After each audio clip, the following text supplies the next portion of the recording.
Hello and welcome to the Overly Animated Podcast, where we take animation seriously. We talk about everything animation here, including Big Mouth, I guess, which we'll be getting into right now. I'm Sam Quattro, and today I'm joined by Alex Bonilla.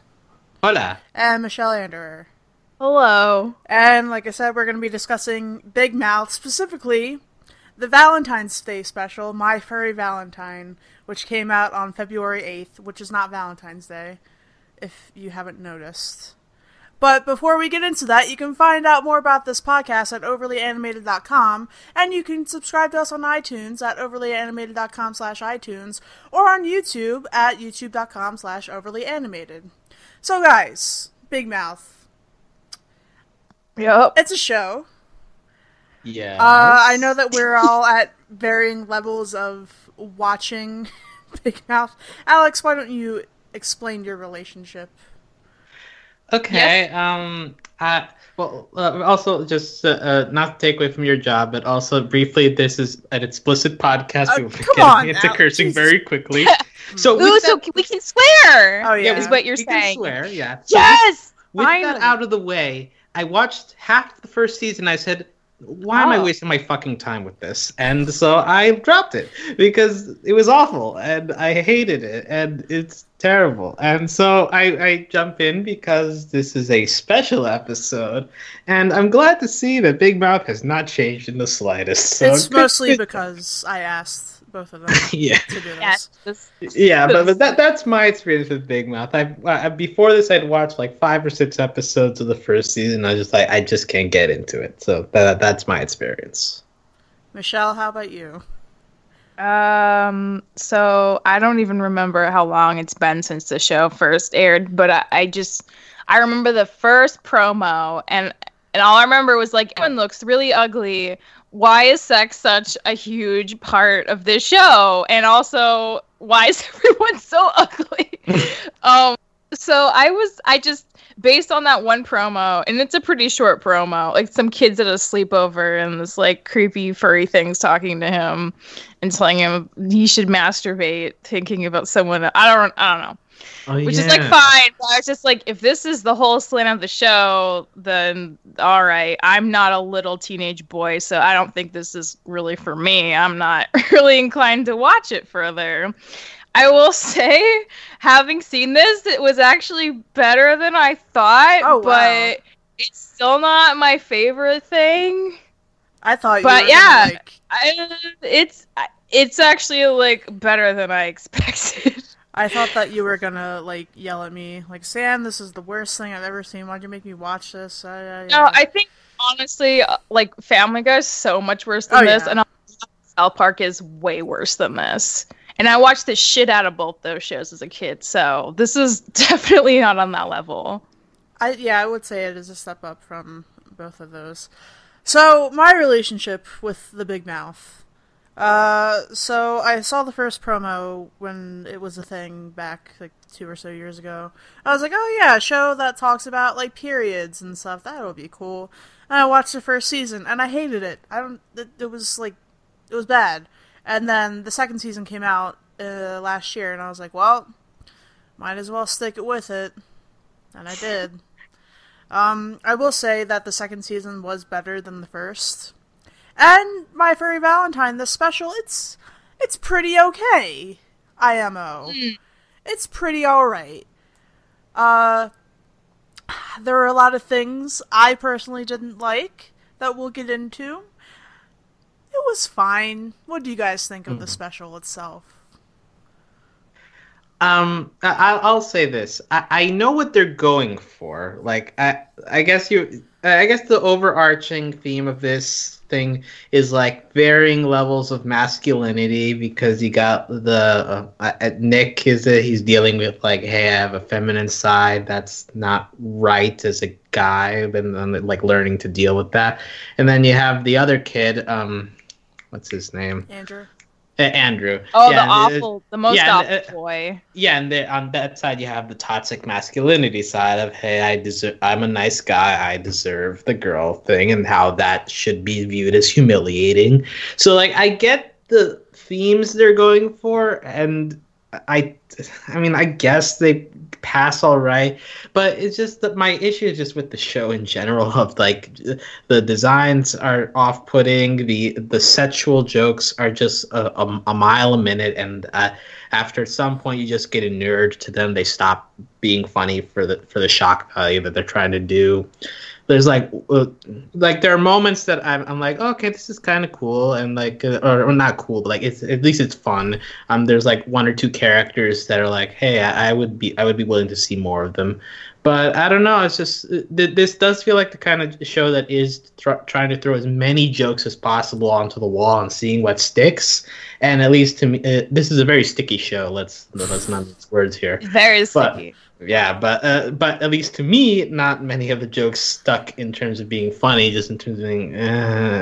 So, I think that probably if I compare this to the season 1 episodes I watched, maybe on the whole it's of better quality, but it's still just not the kind of show I'm interested in watching on a long term. I think in general, I mean, I know we're an animation podcast, so like we should be supporting animation, but I get the sense that going for the full sex farce with animation is just too much of a temptation for people, where they want to stick penises and stuff and make like Sausage Party is the other movie that comes an example of just like going all in. Like if you're doing sexual jokes, you got to go all in with the animation, like make things that look like penises and make donuts that look like vaginas and make walking, talking the hormone monsters. And it's just I don't know. For me at least, that doesn't land all, because it feels like the lowest denominator humor. Just like because you have animation, you have to do it this like you have to take advantage of it like this. And I don't get much out of it. It just feels like too absurd for me. But there's a large portion of the human population that enjoys Big Mouth and shows and media like this. So hats off to them for like finding their show. This entire special is just kind of the same kind of feeling that I got with Big Mouth season 1. Yeah, the popularity of Big Mouth is kind of baffling to me, especially with like people I respect and stuff. Why? What is the show like? It's look at like well, you watch the special. It's pretty much that. Yeah, it's pretty much the special. Okay. You know, just like a lot of raunchiness and a lot of like really not good fourth wall breaking jokes.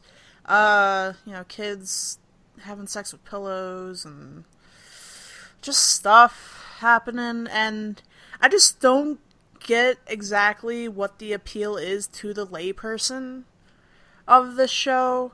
Like, I don't know why somebody in their 30s would want to watch this. I guess like, oh yeah, I went through puberty, I can relate to that, blah blah blah. I also went through puberty, but like it just feels like a dissonance between me and the show half the time. Well, yeah, I've seen people defend it that way, like it's a hashtag relatable, like it's these are common feelings that I had in middle school, sort of thing. And while I get that on the overall sense, but at the same time, it feels very superficial at times. Like, oh, we cringe, isn't that great? But yeah, sensitive nipples. That's what everybody. I actually really related to that.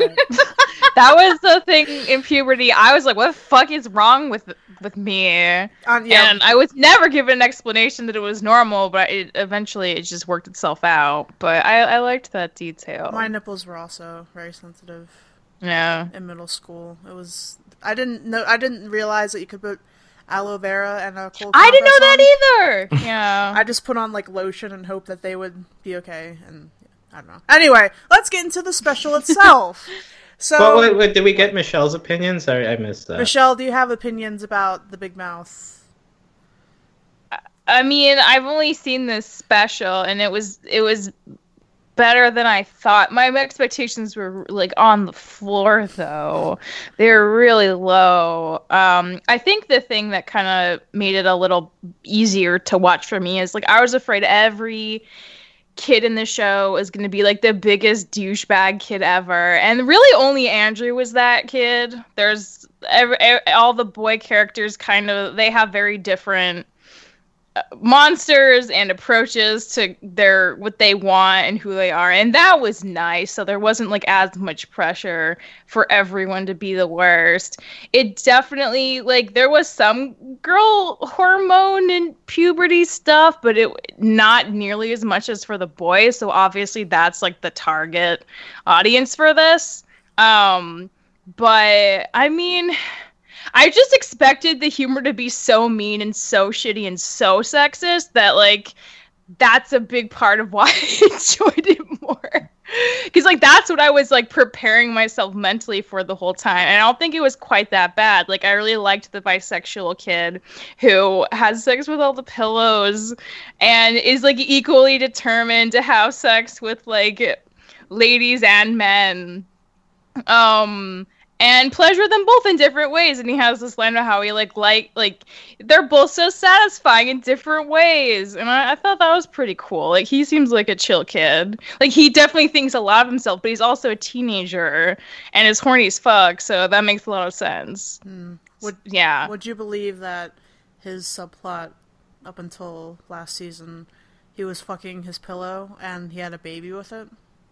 Oh, he was that kid? Yeah. Well, I guess he's the only one who goes around pillows so far that we've seen. Wow. Well, I don't know about, is he a good father? So, actually, it turns out the pillow kid was his brother's. Because the brother was also fucking the pillow. Okay. But I think the lady pillow and the kid just, like, went off, and then we get Natasha Lyonne pillow that we see today.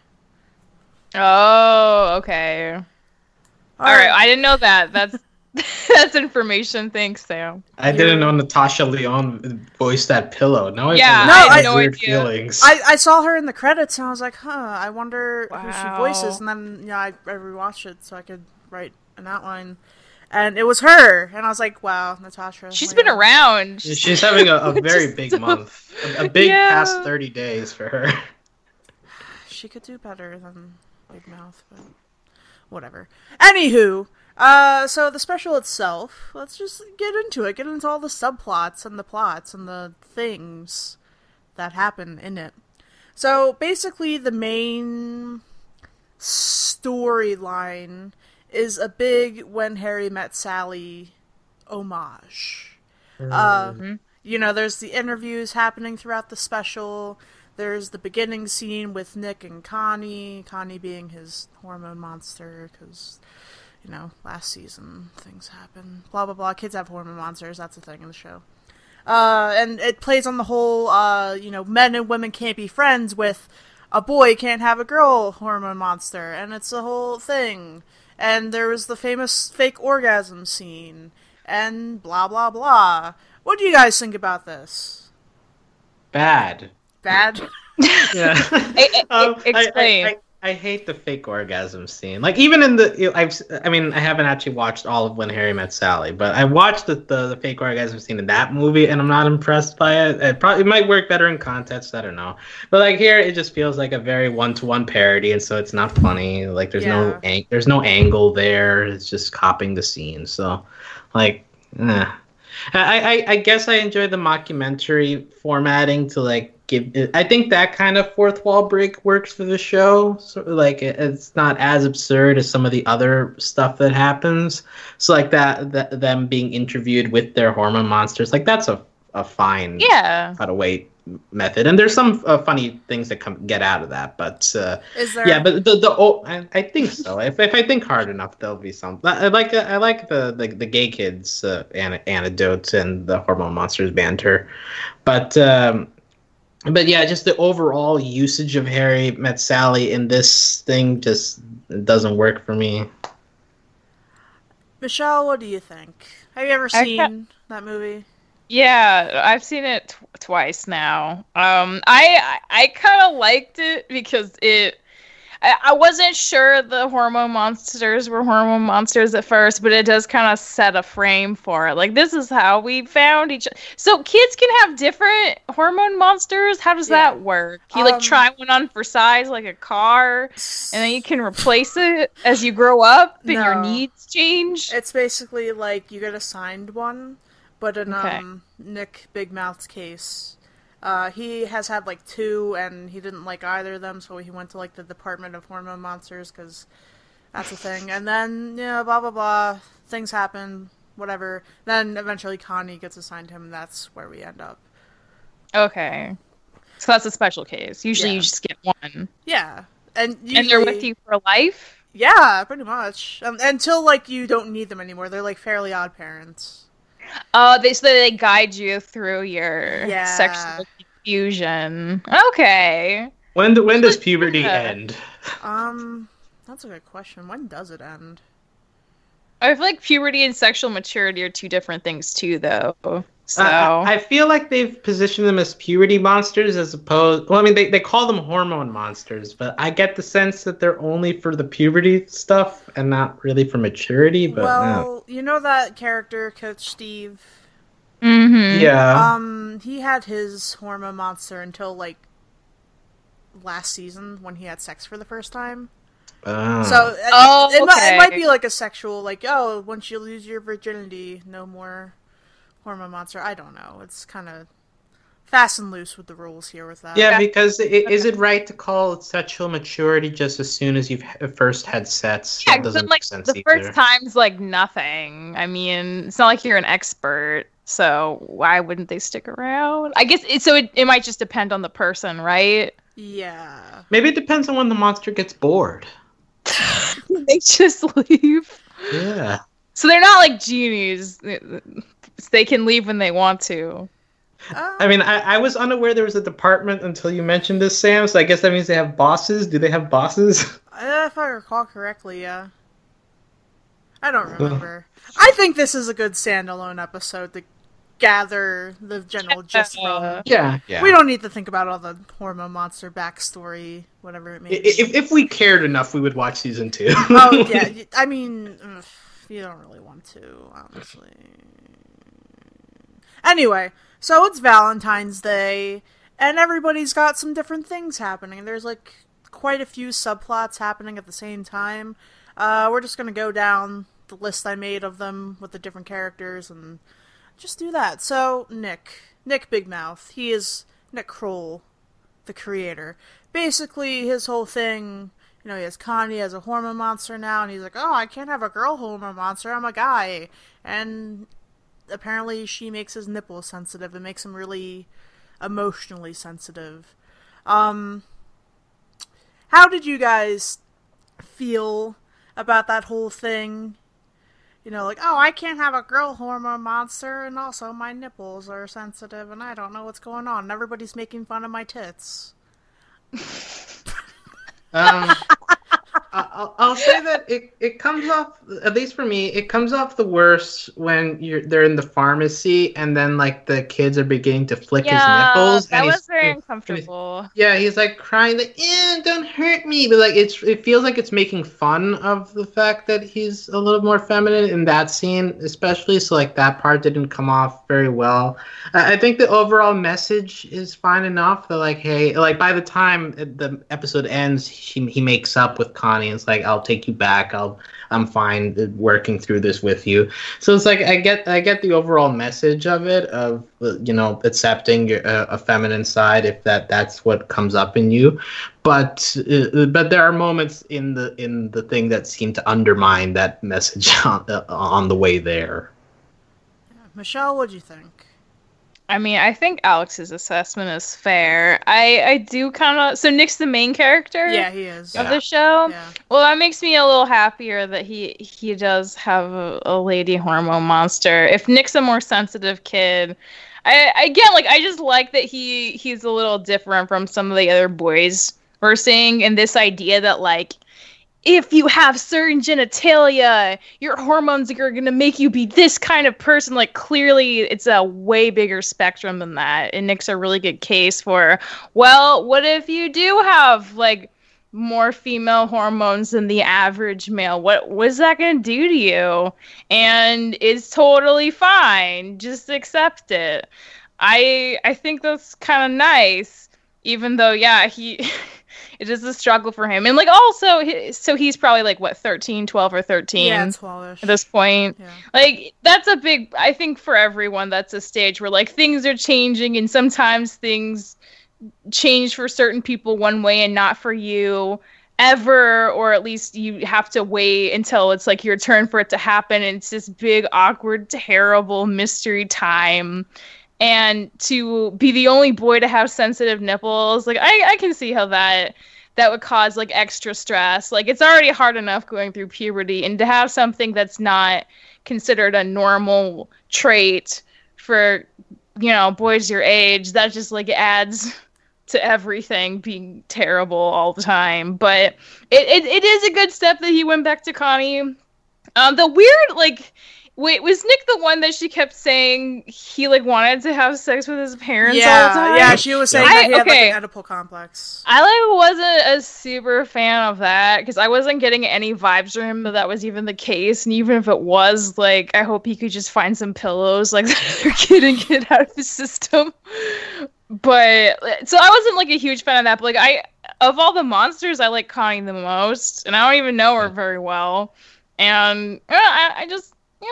Yeah, sometimes you do get sensitive nips and it sucks for a while, but doesn't mean that defines you, and I think Nick's slowly learning that. Yeah, so it's like gonna be okay. Yeah. That was a good reflection on that, Michelle. Alex, do you want to say something?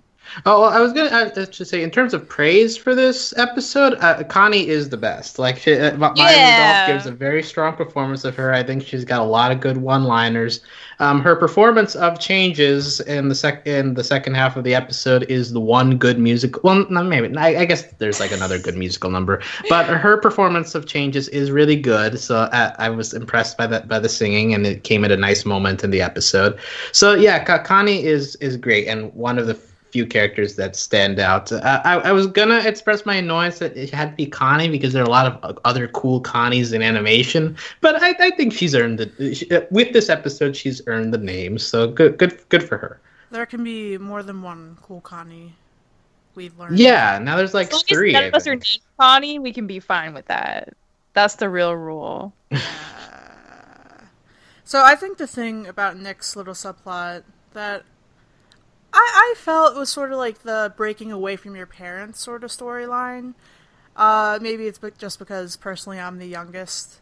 But, you know, you spend however long just being babied by your parents, and he goes out to, like, Valentine's dinner with them every year, always gets his mom a card, and it's very sweet and lovely. But it gets to a point where you feel, like, obligated to do that stuff when you just want to be your own person.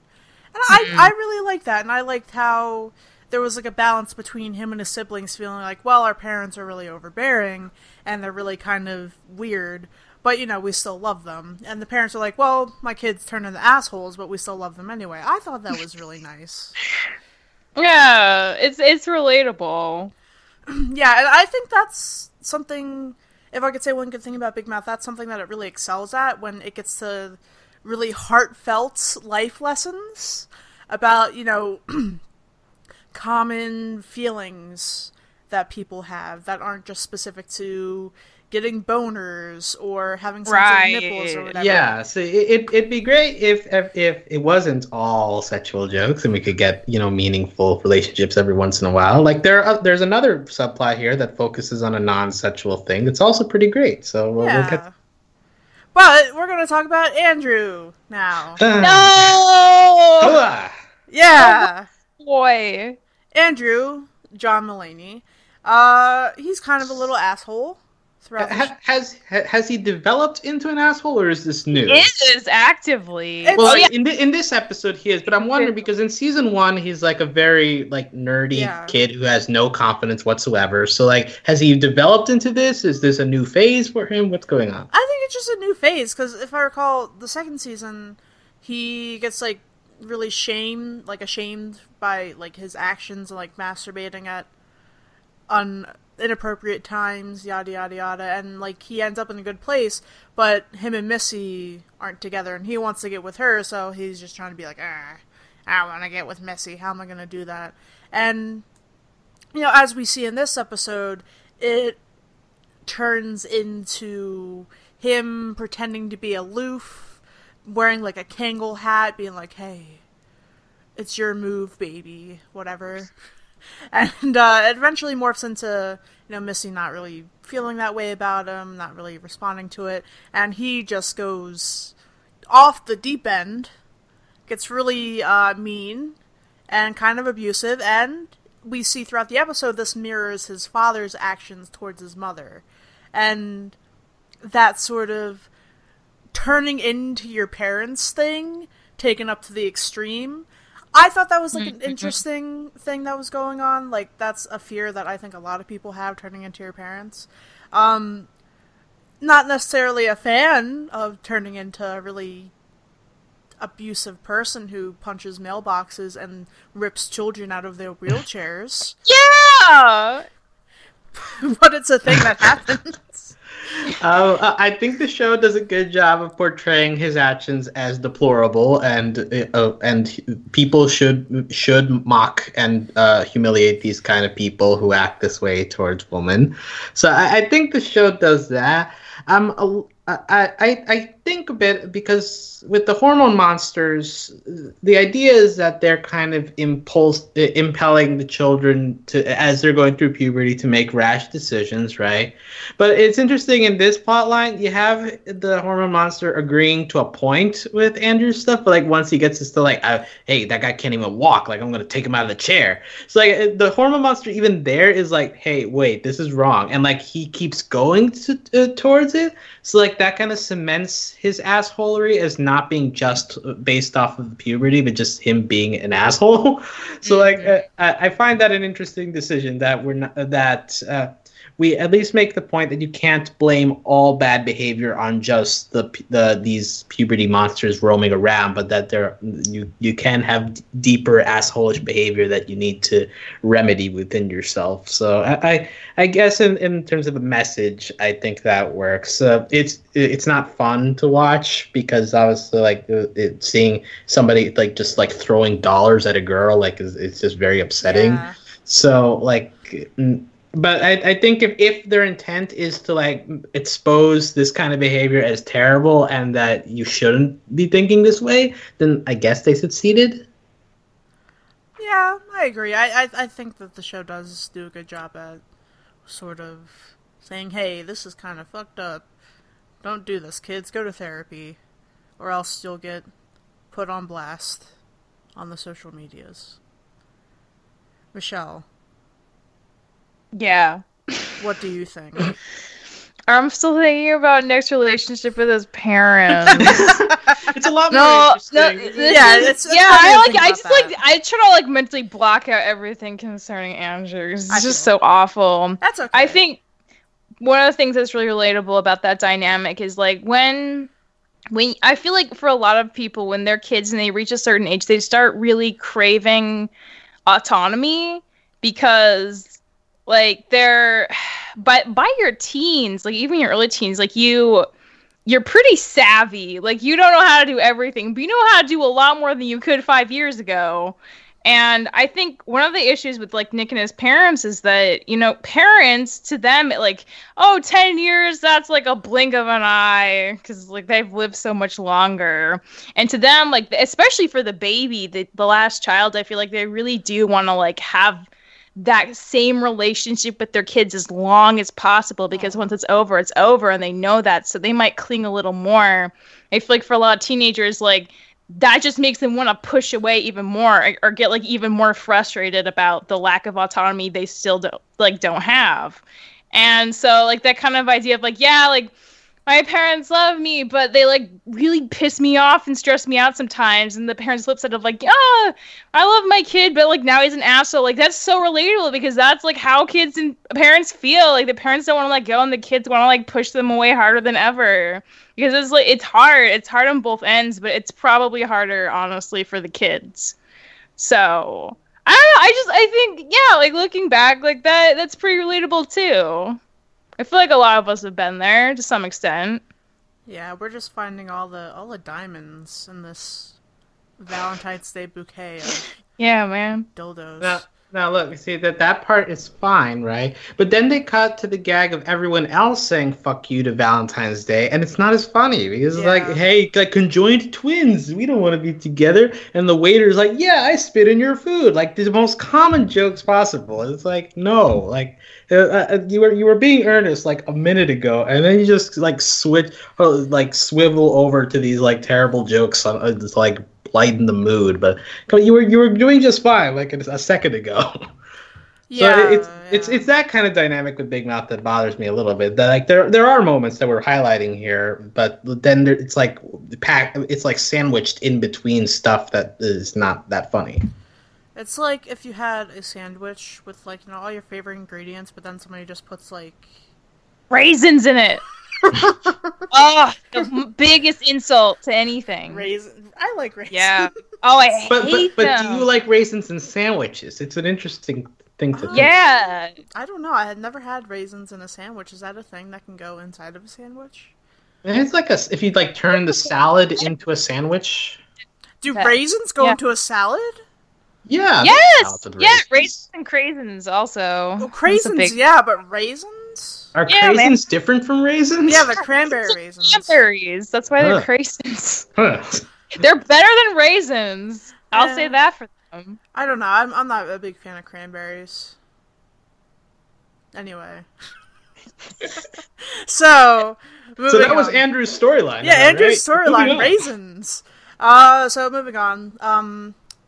We have Jessie, who is the token chick, other than Missy, of course, but Jessie has more of plot stuff happening. So basically her whole deal throughout the last couple of seasons, her mom and dad got divorced, her mom started seeing Cantardina, and Jessie isn't really having a fun time about it because she's like, why is my mom not in love with my dad anymore?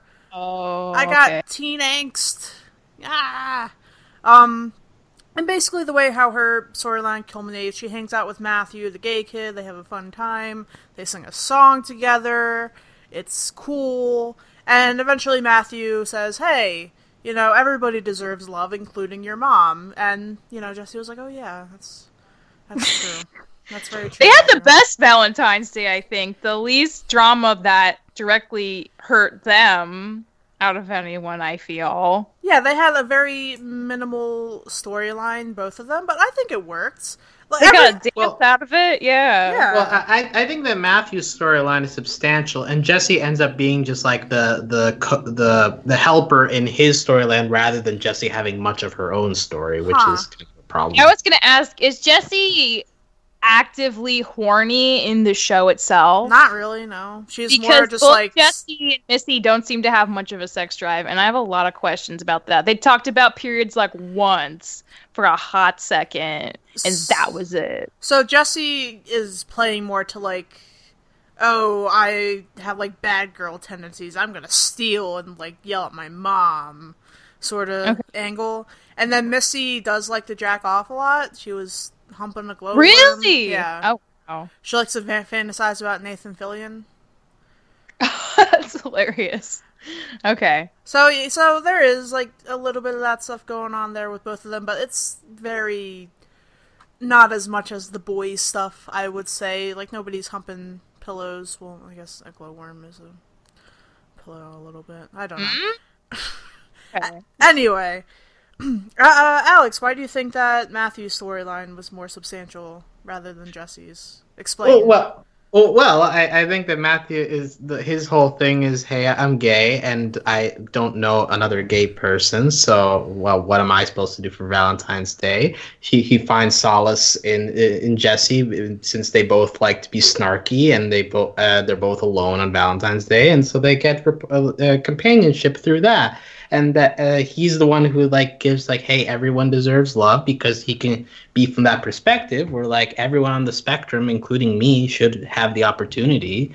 And so that is the wise advice he gives Jessie. And then we continue his storyline with like him in the pharmacy and like finding another guy to finally be able to potentially start something in the future with. So like he actually has a full story arc, whereas like Jessie kind of just shows up in the middle. She is a party to Matthew's storyline, but it just kind of ends with like Jesse saying, "Yeah, Mom, do what you want, cool," and that's kind of it, you know. So like, I just feel like this episode kind of pushes Jesse to the side a little bit. She doesn't have much of a story, and it's like this is the best way they figured they could fit her in, is like attaching her to the other person who's currently alone. That's very interesting, Alex. I like that perspective. Good job. A+. A+ for perspective. Yeah, I mean, I can, like, you know, relate to Matthew's storyline, obviously. Not like one-to-one, but being like, oh yeah, there's no other gays around, and, you know, it's sad. But then you find gay people, and it's alright. But yeah, I really jived a lot with the message of everybody deserves love. Because that's how I've been feeling lately. Like, you know, no matter who you are, if you're a big, terrifying, headed cartoon character, or a human being. Dang, Sam. Yeah, I mean, character designs are terrifying. Let's just... They are really scary. Get that out of the way.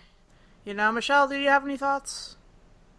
About the character design? No, about like all the about storyline Jesse stuff. or Matthew here.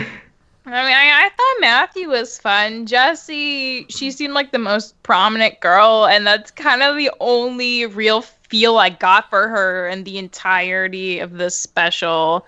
So, yeah. She felt like, you know, the Wendy of the show. The Wendy. Who is Wendy? Wendy from South Park. You know, like, she's like the main girl, but she's always like kind of to the side, and she might have some, you know, little struggles, but she's never gonna be a main point of anything substantial for an episode. And again, I was thinking the show. Maybe there are really compelling Jessie episodes, but from the special alone, that's kind of the vibe she gave me. Which is like not terrible, but like it means I don't really know who she is. Yeah. I like her whole thing throughout the show. Like I said, it's kind of like being rare, and eventually she gets like depression and stuff, and it's very, very sad. Okay. Isn't the depression monster like a cat? Yeah, it's the depression kitty. Oh, that's the best one. If you had to have one, I'm glad it's a cat. Yes.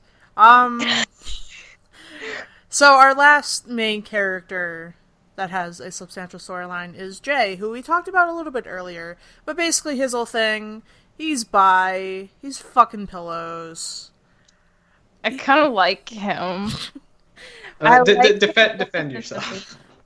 Why? He's great! Okay, Jay's not hurting anyone. He's fucking pillows that are both very enthusiastic with being fucked. They fight for his attention. They like him that much. He's also doing it to be the best lover he can possibly be for his future partners. And he likes both genders. Like, it seems like he likes both genders equally, from what I've seen in terms of his pillows. And that's all very positive to me. Like, he's not hurting anyone. He's trying to learn. He's getting better. He's dealing with actual boundaries and taking a step back from this thing that he clearly loves, and he's taking a break from sex, and he turns down a new pillow at the party, which I think, like, for his age, like, is amazing that he has that kind of self-control. So, like, there's nothing wrong with Jay. Like, he's not a douche to anyone. He's just doing his own thing, and he's trying to be a better person for himself. I think that's great. What's wrong with him? Nothing. He's best character. Besides, I feel like your perspective would change if you watched the series. Oh, really? Okay, so he isn't like a douchebag to like his lovers or whatever for the most part. But he is like the stereotypical like, hey, I'm douchey and like my dad owns a thing and I blah blah blah blah blah blah blah. I don't know. He's trying to seduce people that way. Not really. He just likes to brag about himself and his life and how he's a magician. And yeah, that threw me off when he disappeared the two pills. I'm like, wait, what? He knows magic? He does do magic. Okay. He has magic fingers, that's for sure. I was a little confused, like, when he was doing the imagination of, like, I'm, like, so good at sex, and he's doing the obstacle course. That was terrible. Yeah, when he's, like, doing both at once, I was like, wait, what? why are you going inside of the vagina? Like, the clitoris is up there. What are you doing? He Why is are like you 12. inside of it? Yeah. I don't know if he knows what a clit is. I mean, the Or internet, though. does a pillow have a clitoris? I don't know, because it's a pillow. Well, like there's a comment in there that is like, I think he's talking to the coach, or he's like, "Are we both in relationships with inanimate objects to avoid the true issues in life?" So maybe that's part of it. Like, because he's fucking a pillow, he doesn't need to worry about where the clitoris is. It's just like, okay, let's just pump and dump, and there we go. That's It works for the pillow. Alex, that was. And let me just say, like, I'm marred by the Jay plotline because, like, it opens with that dumb skit of the ultimate fuck machine ninja warrior obstacle course. He's like using pegs shaped like penises to climb up a wall, and I'm like, yeah, I want to die. Like, at this point, it's like too much like stuff going on. That was the first part of the episode. I was like, why am I watching this? And it didn't really get better from there. So I'm sure Jay is on this grand scale of big mouth characters in this episode. I guess Jay is fine, but his pillow fucking does nothing for me. That's fair. Strong words.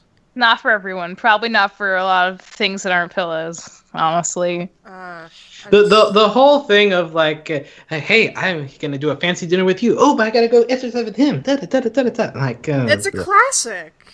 It's a boring trope. It is. It is a boring trope, but it's a Valentine's Day special, so they had to do it. Well, isn't there something at the beginning where it's like, ew, Valentine's cliches, but they end up doing cliches anyways. Yeah, it's fun. Valentine's Day is the best holiday. Oh, how did you feel about that song that's like, fuck Valentine's Day? I'm intrigued in your thoughts. Well, okay, so full disclosure, everybody. Valentine's Day is my favorite holiday. It always has been, always will be. And everybody who I talk to about it is like, ew, why do you like Valentine's Day? It's just like, you have to be in a relationship, and it's like a... No, you don't! Holiday. Valentine's Day is for everyone! I know, and like everybody's like, why do you like it? And I'm like, I just like love, bitch! Like, come on! Yeah. I like, seeing love and feeling love in my heart, and Valentine's Day is the one day a year I just feel it.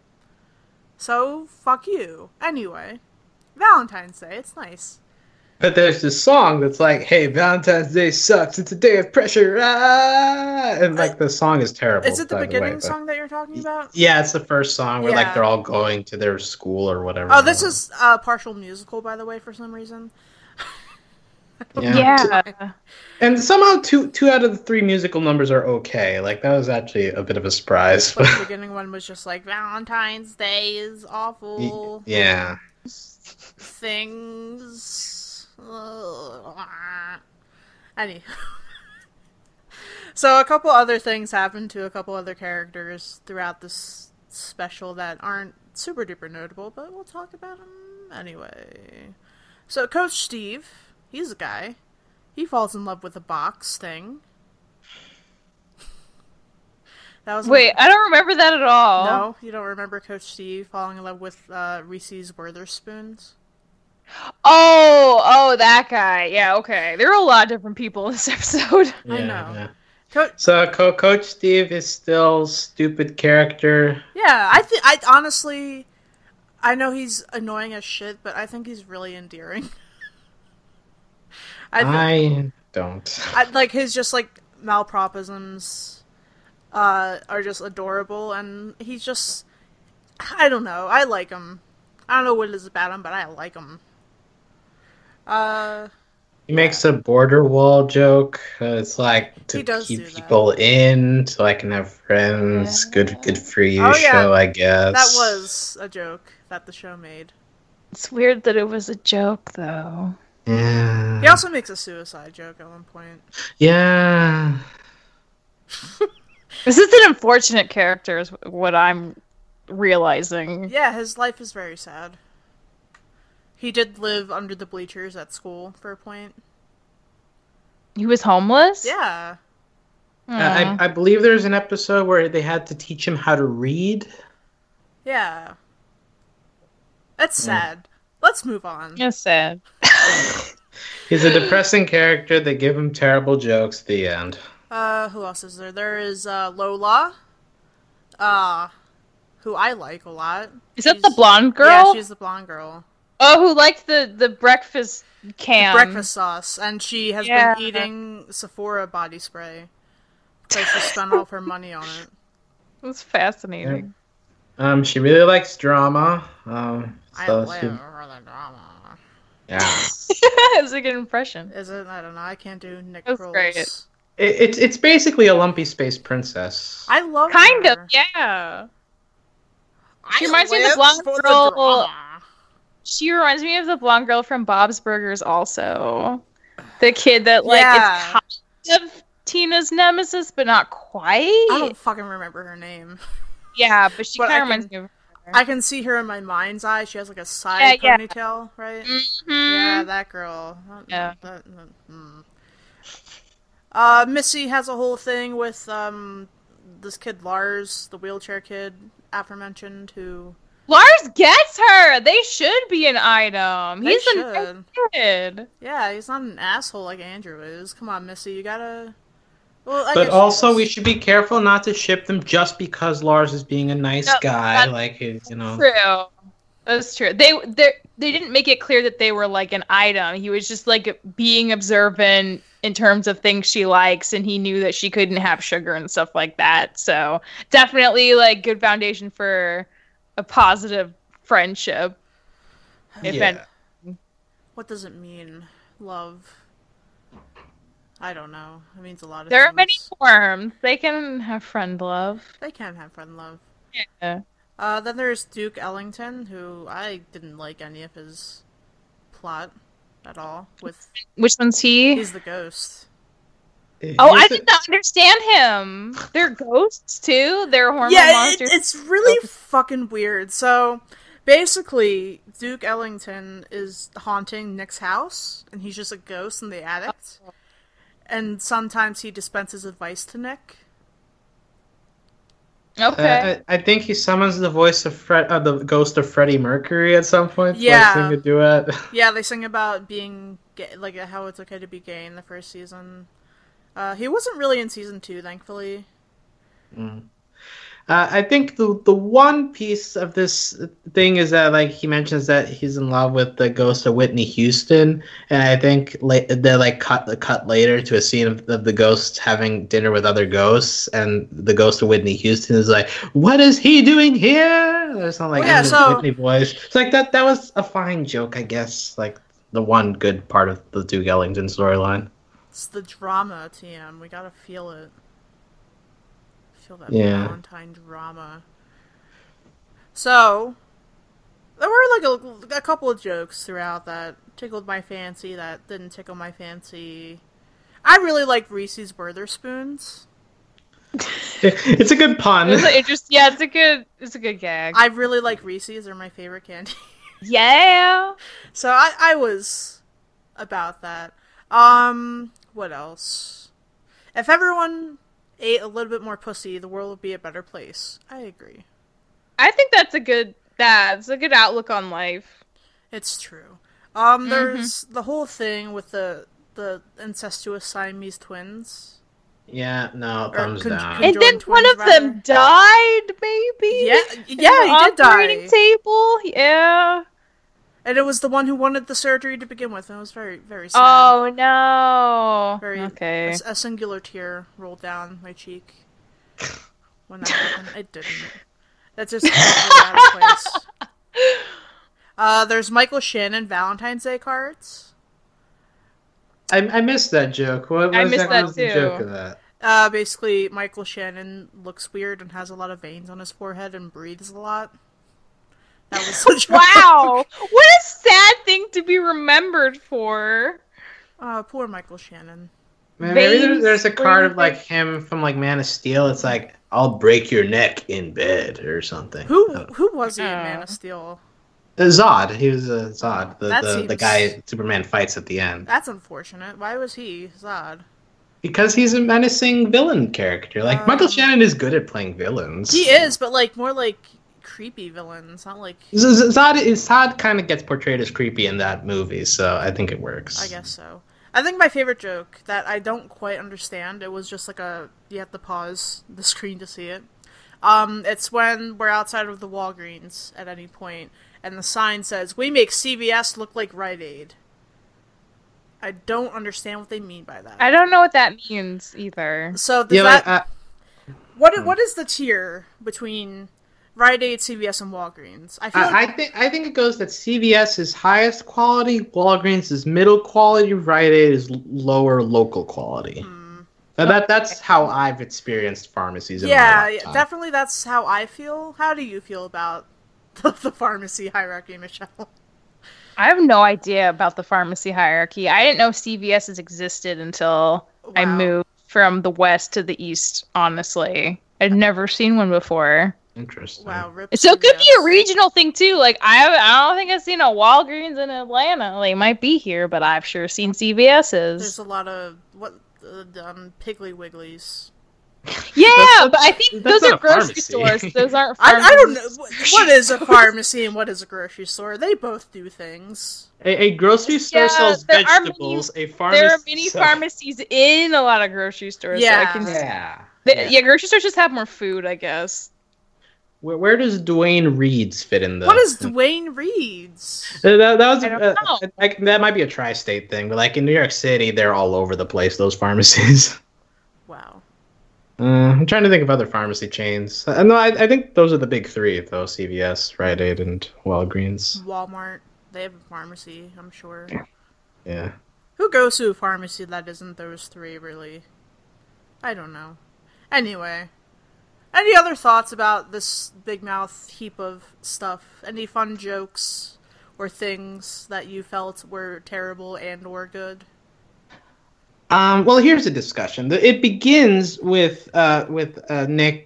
I think it's Nick's Hormone Monsters interview, right? And they talk about how they met. It's because Nick saw Diane Lane in a movie, and that seemed to have awakened him.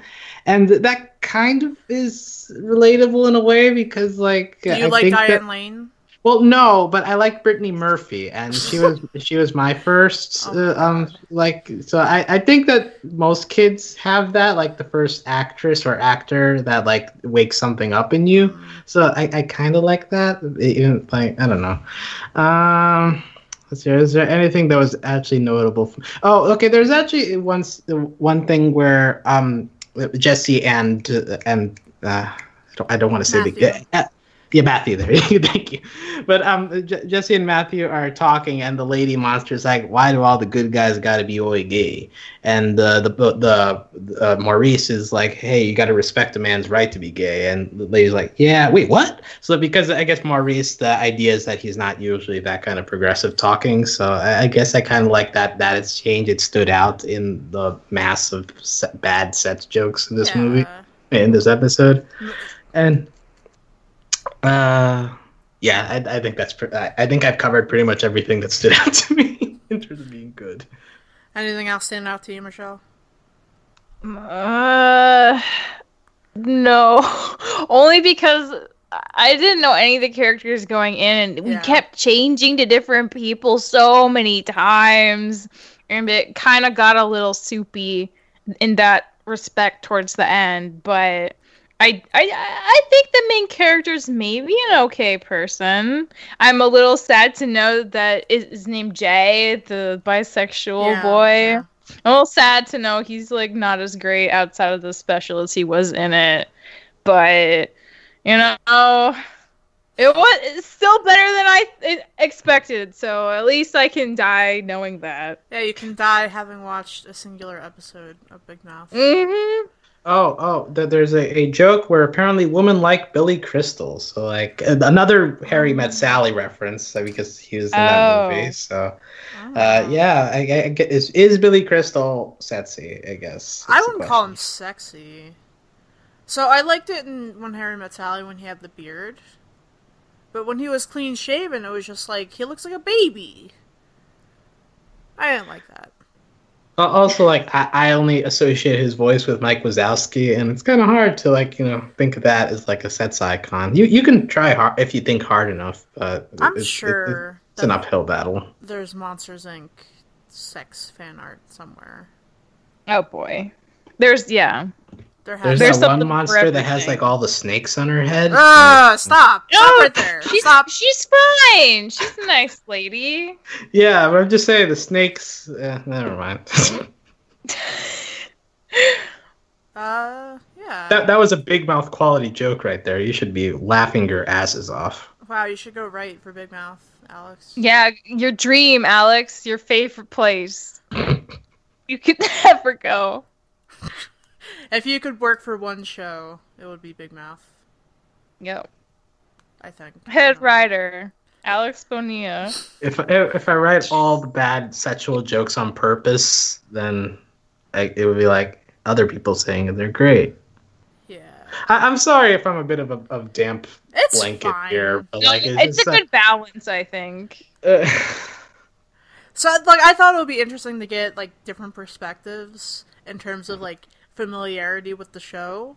I don't know how well that experiment worked, since, of course, I watched all of it. Alex has watched a little bit, and Michelle hasn't watched any. Well, I'll ask you, Sam, because I did actually read a couple of reviews, and one of them said that this is an okay introduction to this show. How do you feel about that? Because, like, you've watched all of this show, but do you, like, for example, people like Michelle, like, do you think if they watch just this episode, is this an accurate representation of what the rest of the show is like? I feel like it's a good representation of what Season 2 is, not Season 1, though. Okay. Because Season 1 is way more raunchier, and there's, like, literal, like, penises just hopping down the basketball court at one point. Well, in this episode, they use the kid is holding penises in that Ninja Warrior flashback. So I don't even think I didn't remember. The Maurice, it gives a penis to Connie at the party with genital warts. Yeah. Yeah. Like, I don't think they've toned down on just showing. Oh no, it's better than. Yeah. Oh, I guess because like the first episode has like us actually seeing Nick's penis, which is like a That's big fun. shock value thing. So. I guess it's not that. as bad seeing a penis on a character versus just like somebody holding a penis. Just like a furry little dick with genital warts. I don't want to think about it. I think also Maurice in the music, one of the musical numbers is shooting furry penises as arrows on Cupid's bow. So Yeah, that's how that works, right? So somebody got hit with a furry penis off screen. That must have been fun. I wonder if there's any dildos that have fur on them. I feel like that wouldn't be very fun. That would just get everywhere. Well, it works for some people. Yeah, when I told Michelle about the title of this episode, she thought it meant, like, furries. Yeah, I did. I was like, how are they gonna... What are they gonna do? That doesn't seem off limits for this show. Like that was my extra thought. Well, fam, would you watch Big Mouth again based off of this episode? Did you... Any final impressions, anything like that? If every episode was of this quality, then I wouldn't be as dismissive of people who enjoy this show.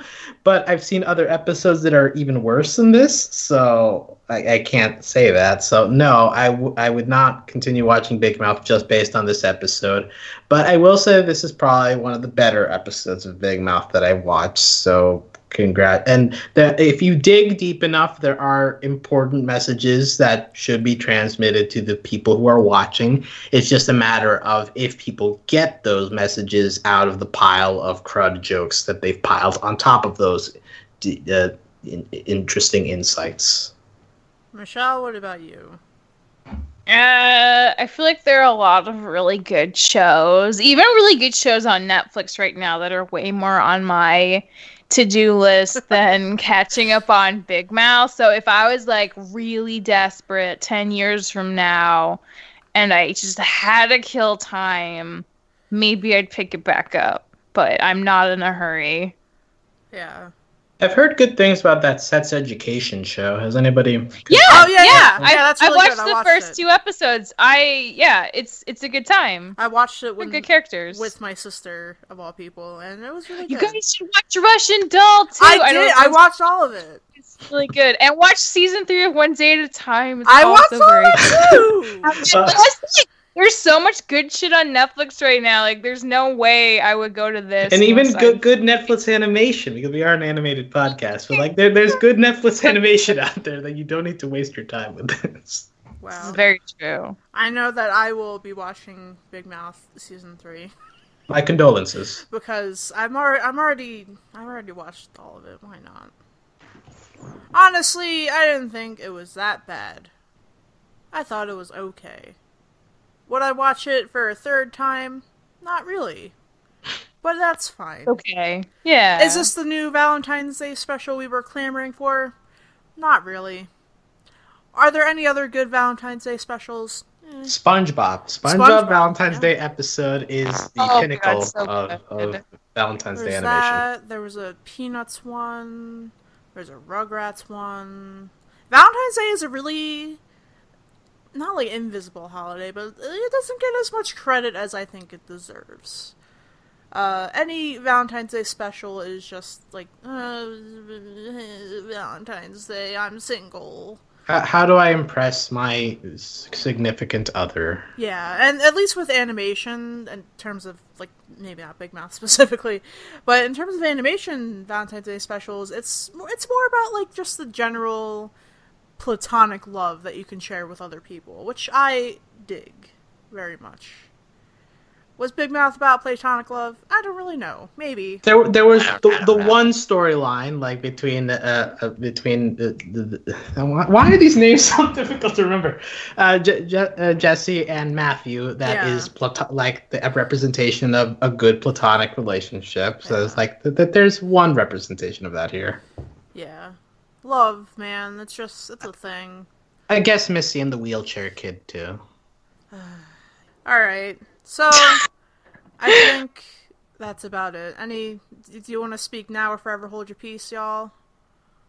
Go find Sam's articles on Big Mouth because she has written several articles on them that I think do explain that there are good pieces to be picked up from the show. So I think she's done a good job of highlighting those. There is a singular article, and then I wrote a blurb for the top 50. Right. Episodes of 2018. I didn't write an article for season 2 because I wasn't strong enough. Right, but I think it was the Planned Parenthood episode that you highlighted from season 2, or was it a different one? It was Dark Side of the Boob. We have fun. Anyway, so there is other Big Mouth content out there on overlyanimated.com that you can go look at. There is, and there also isn't. There's a lot of other things. And you can find out all the info of this podcast at overlyanimated.com. Or you can join us on Discord, the text chat about animation at overlyanimated.com/Discord. And you can support us via Patreon at patreon.com/overlyanimated. Thanks to all of our current patrons, especially the patron of the podcast,